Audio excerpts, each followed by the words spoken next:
Hi guys, welcome back to Bear Hobbies. We have got the king of the battlefield, King Tiger. Build coming up for you right now.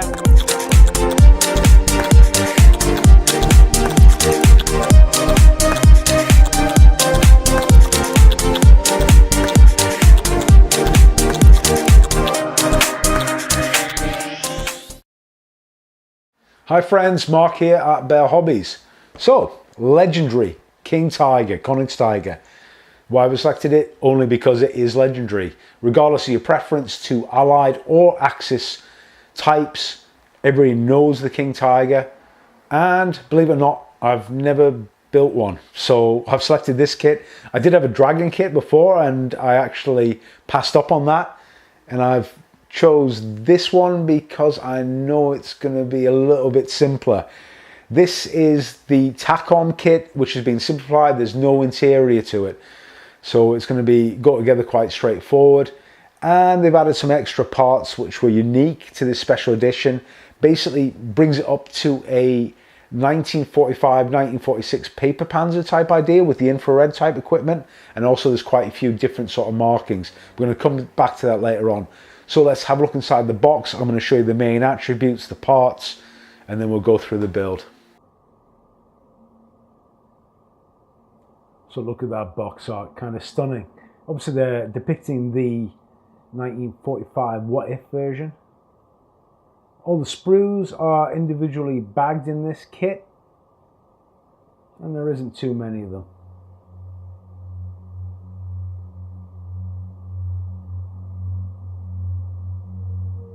These are the main parts. Got the upper and lower hull as two large slide moldings. See all the fixing points, some of that molded on detail like those bump stops incorporated in the hull, which really make things a bit easier. Upper hull has a fair amount of detail, I suppose. And of course the last part is the upper turret. Parts are cleanly cast and there's no flash whatsoever. Really quite nicely well rendered details throughout.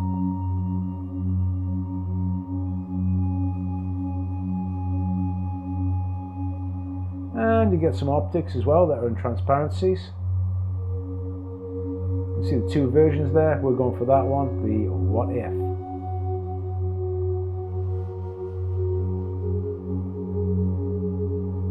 Quite a clear parts layout. See it's tack on, very easily understandable instructions, clear diagrams, and a small amount of parts make this quite an easy kit to build, as you will see.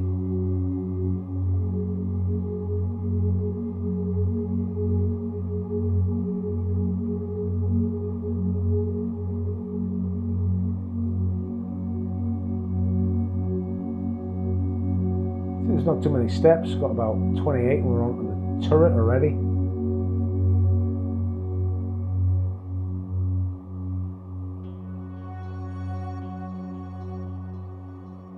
Just pointing out some of the special parts, a very small sheet photo etch and some decals. Some of these markings, we'll start off with the What Ifs.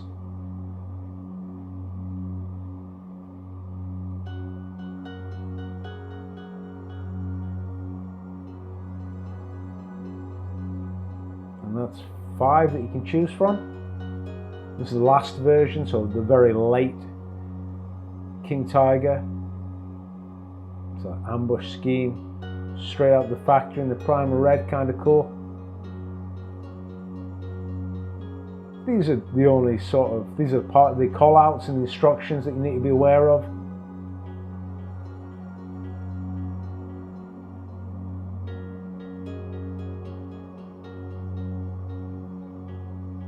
And these are the only tools that we're going to use. Obviously sprue cutter, hobby knife. You can use a straight edge as normal. We need a pin vise to get some holes, some super glue for the photo etch, and some thin cement, of course a pair of pliers, and a selection of sanding sticks. Just a quick tip, just sort of cleaning up the tools before we start on this build.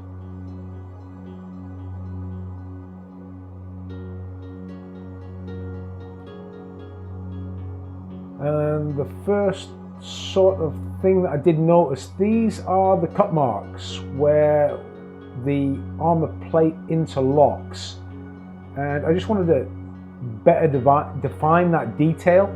So I took my chisel, like a modeling chisel, and just started to scribe along those cut marks to further define that detail. And then I use my hobby knife to further scribe out. So sort of to enhance that detail, it's going to pick up a watch a bit more. The actual outline of the detail was quite subtle. I'm just picking it out more because I want to draw attention to that. And we just put on a little bit of liquid cement to move any of the fuzziness or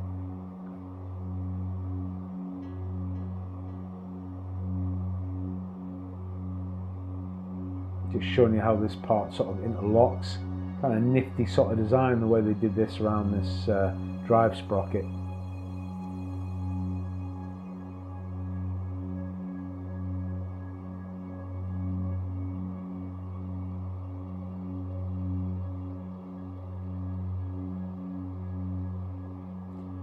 Just pay attention, of course, to the two types of drop arms or torsion bars. Obviously one's a longer length, one's a shorter for these interleaved road wheels. And of course pay attention on how the torsion bar suspension works in alternating pairs.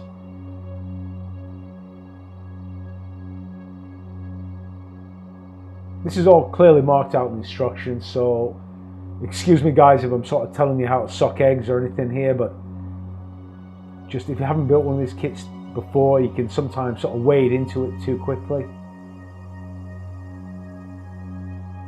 But this is really what you should end up with. Alternating long, short, long, short.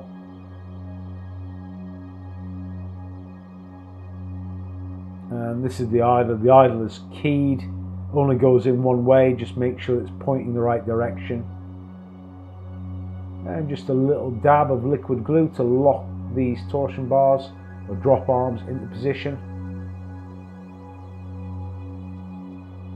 And let's just check to see if they're totally aligned using a straight edge.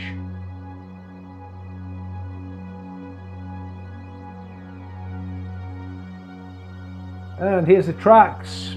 If you're an armor fan, you've got to build tracks. And everything is really well laid out in these instructions, link and length.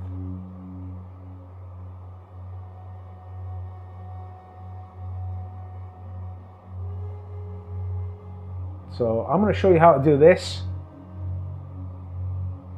which is building an entire run and having the ability to remove it for paint. So this is going to be one of our first features of Builder's Tips.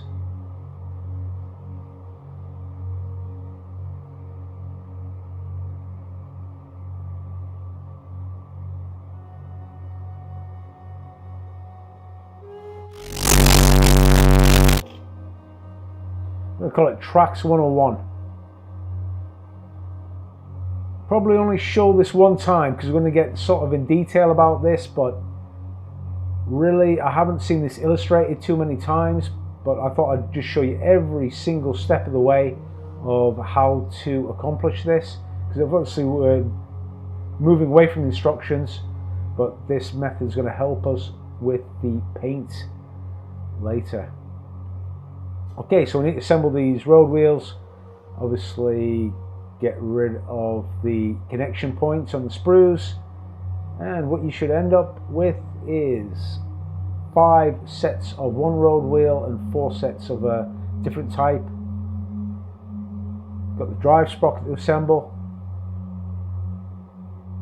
There's 2 types of drive sprockets. I use this type and the idler.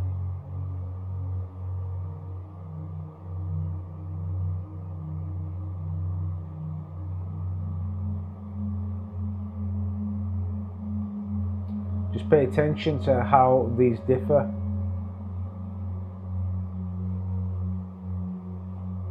You can see that dish there, and the other side is flat. The dish, that's the side that I'm pointing out there, is the face of the wheel. The other side is what it backs onto. So we've got the 4 that are behind, and then the ones with the longer point, these ones, these are the 5 that are the outer road wheels. I don't think you can really get this wrong. And then we just pop on the idler and the drive sprocket, and that's what you should end up with. Obviously these are not being glued on. Do not use any glue. Follow the instructions exactly, and the first part we have is K4, and we're building, remember, the right hand side. Just pay attention, look at that. That's like you see how that tooth is a little bit behind? That's what you need. Just make sure you get that alignment correct so that the tracks are facing the right direction, and make sure that you use the tracks K1. There's a difference between K1 and K2 on the sprues, and they're for the different sides. So to start this off, we're going to assemble the bottom run first. So that's only that very bottom run. Make sure you use liquid cement for this.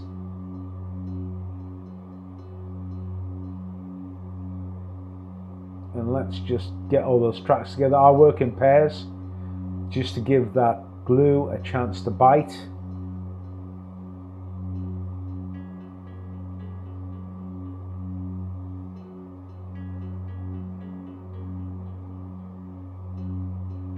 Just point to note the instructions work out perfectly. So 19 of K1 is 19 of K1. You won't be any short or need any extra for this whatsoever.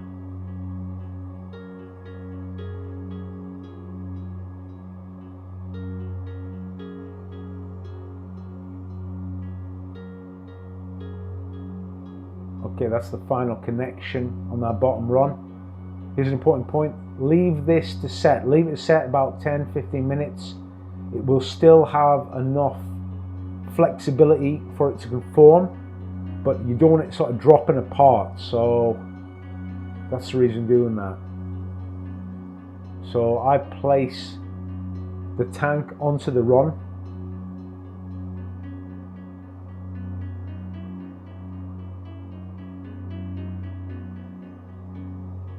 And then start to form the track. And these first parts, they only sort of bend up towards the idler and the drive sprocket.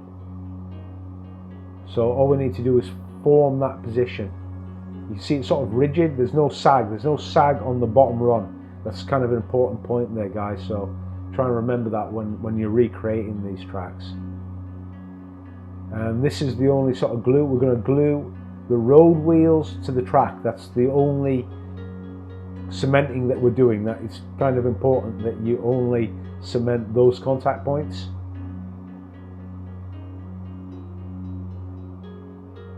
And there's that bottom run complete. And leave it. Basically, I leave it you need to sort of leave it to set now. So I sort of leave it overnight, and I came back the next day and we're going to do the upper run. Of course it's kind of repetitive, but it ain't too bad. You've got not half as many individual parts because of the link and length nature. Make sure you do tidy up the tank tracks, or else you can have a problem with them connecting, because there is only quite a small connection points between these tracks. And there we go, that is an entire run assembled. Again, leave that 5-10 minutes, and we're going to start this off. We need to get only go on in one direction. If you follow the instructions, that's the direction it's going to go, but you need to slot it in from underneath to get the clearance between the idler. You see how that outer tooth goes into the idler? That's the way the King Tiger sort of works. And once you've got it in that sort of rough position, just start the bends off. Obviously this is the larger radius bend, So start to form it up and start to form the curve as well. And this really does fit perfectly. Obviously having the drive sprocket loose as well is very important, so that you can align the tooth of the drive sprocket with the tracks. And these are the sort of joint points that you make between the upper and lower runs. And make sure you run a bead of cement there in between the idler and the track, and then form the curve, which is kind of easy. Just exert a bit of pressure and form it and hold it. I sort of hold it in the position until I've got the right appearance.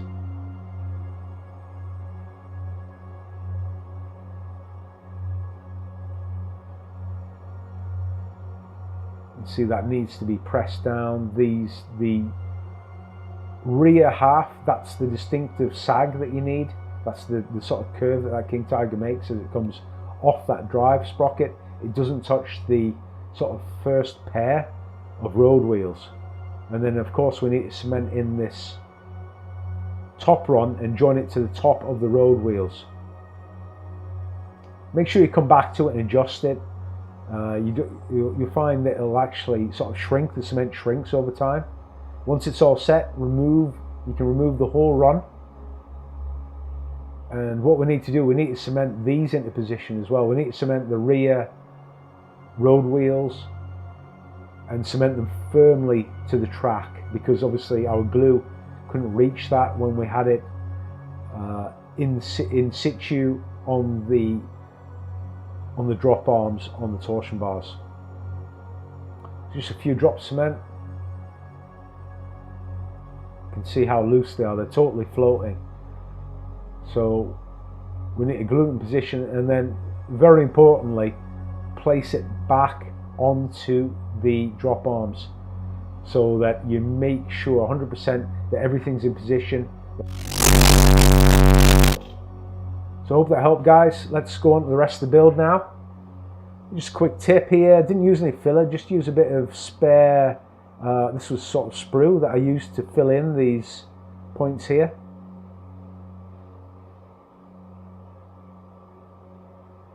And I'm creating a bit of texture using liquid cement, stippling it onto that exhaust outlet.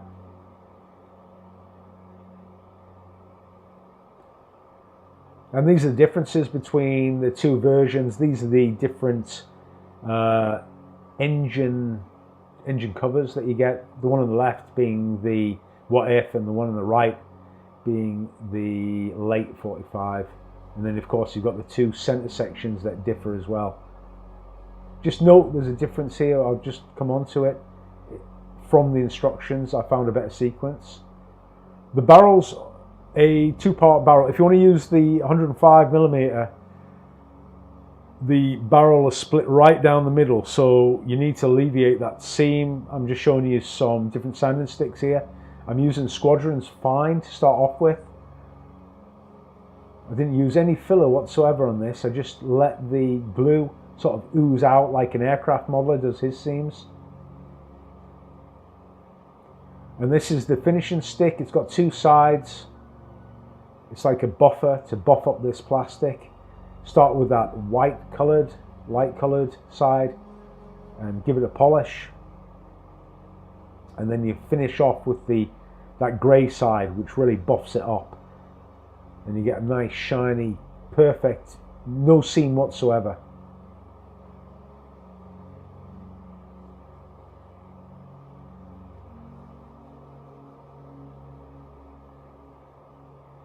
See, the instructions sort of show you that the center section's in position, and then you glue in the outer position. I didn't do it like that. I found there's a bit of a problem with that, so I glued in the left and right engine covers, made sure that they really were up against that seam that I'm pointing out there now. The reason being, when you put in this center section, you can see the hull actually isn't that tight a fit. So doing it this way, you're going to get everything to fit right. You can see that flex there. You want that taken out. You need that taken out. Turret don't really show you this, it is so straightforward. Yes, it does elevate and depress. Just adding some details on.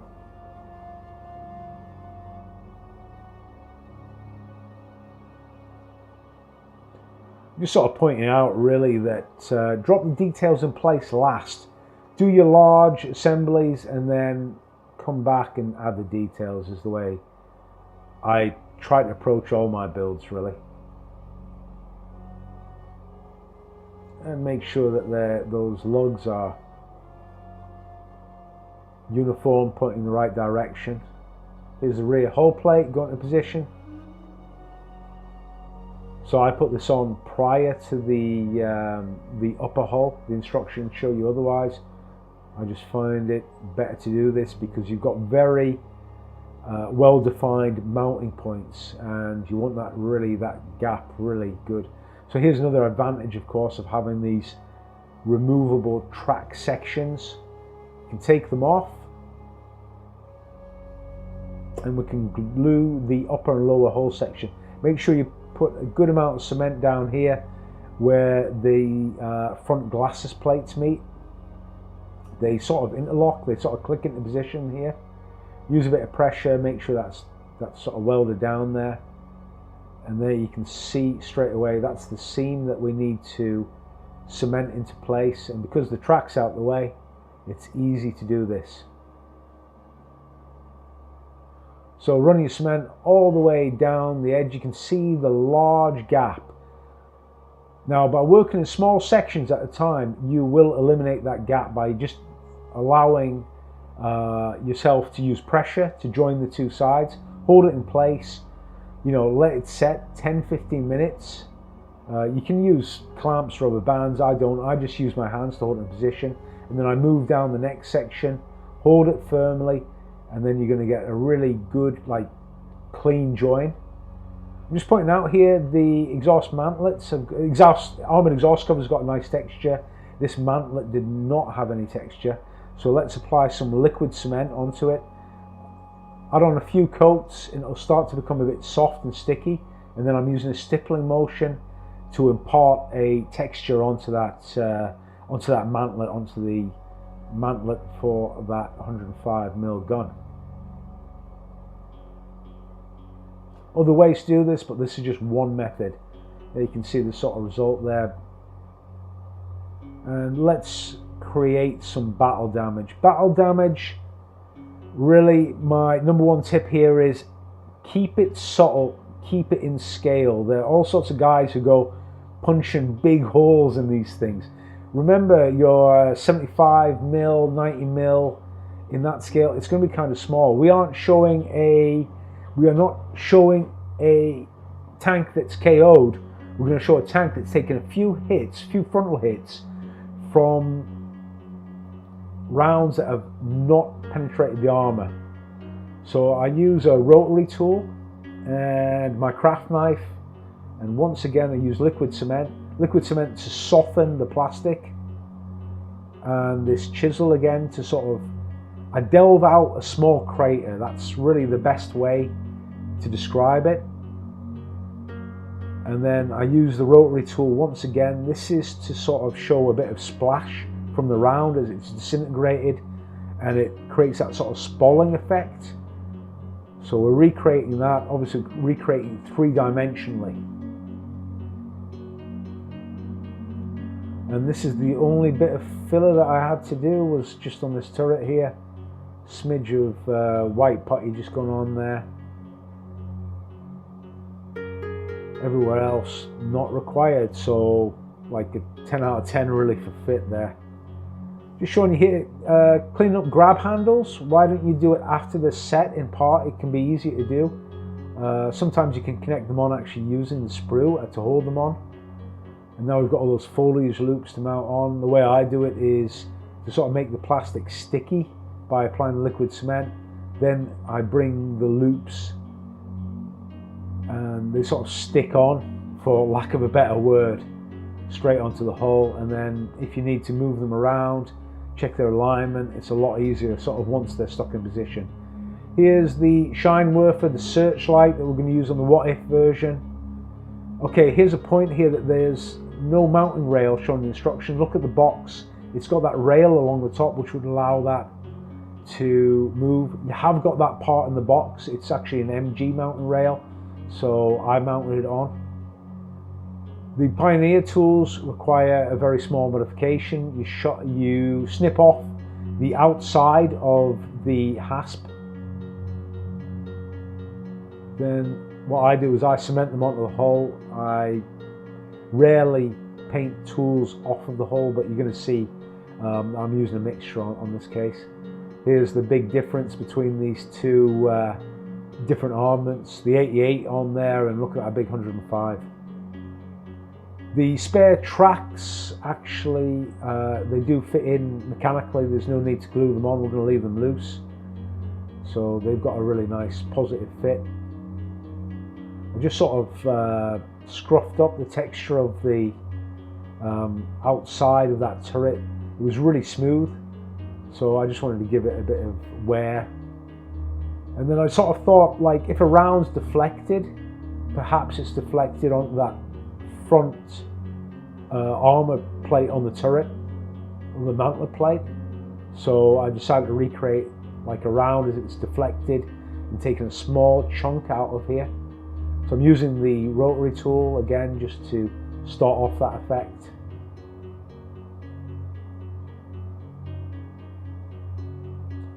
And then liquid glue once again to soften the plastic. And I use my craft knife here to sort of push and create ridges and three-dimensional sort of texture to that wound from that deflected AP shell. And I sort of decided as well I'll show a frontal impact as well on this mantlet plate as well. Once again, liquid cement. Use a scalpel to start off the semi-penetration, and then I use my chisel to sort of round it out. And what it does, it sort of creates a bit of a crater again. See the sort of sticky plastic from that. And then once again, go back in with the rotary tool to create that sort of spalled effect around the outside of that wound. And there you go. Only a small amount of photo etch on this kit.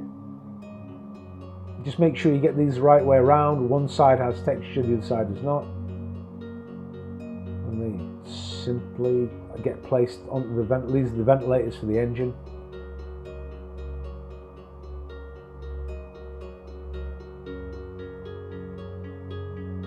Bit of photo etch, some lifting lugs go onto this driver and radio operators hatches, and also we put on the photo etch which makes up the detail for those hasps. So we're going to add a bit of detailing onto the Scheinwerfer using lead wire. This is 0.2mm lead wire. Use this because it's very malleable, easy to work with, can be super glued into position. If you don't have this, of course, you can use stretch sprue as an alternative, or copper wire.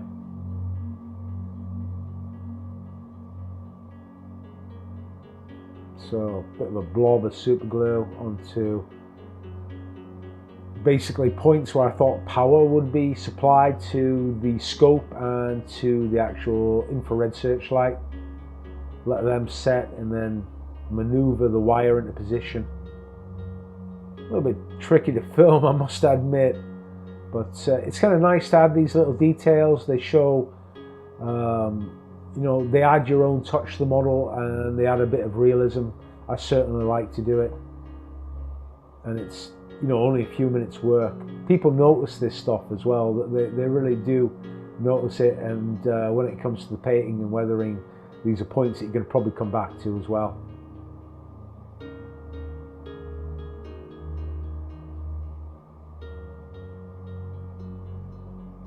Just added a few little blobs of super glue onto those points, sort of to simulate like a gland, a cable gland.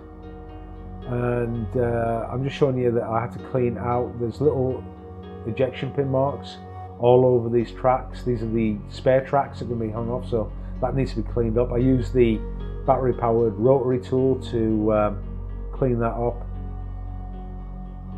You know, there's no need for filler, and a bit of liquid cement to clean it up. Really simple, really quick.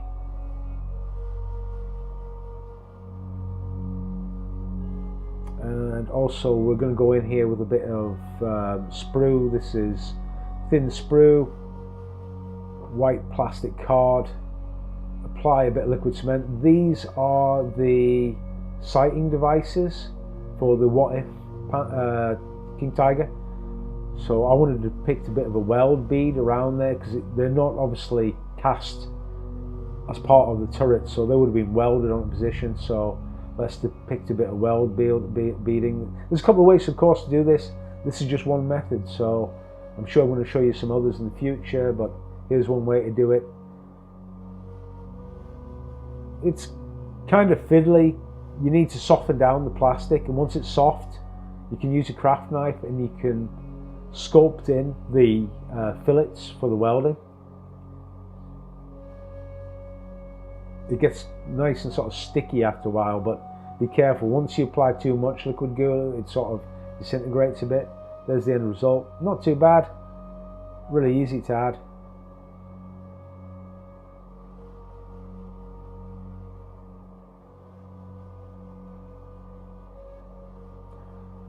And obviously also on the tracks as well, you can clean up those ejection pin marks very easily, again using the rotary powered tool and a bit of liquid cement to clean up.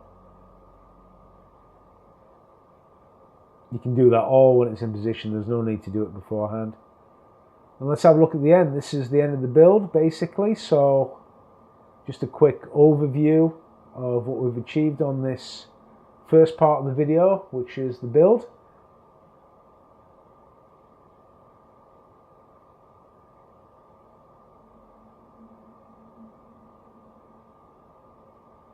Really nice kit, really goes together really well. See you soon for part 2, which of course is going to be paint and weathering. Hope you enjoy the video. Please comment, like, subscribe.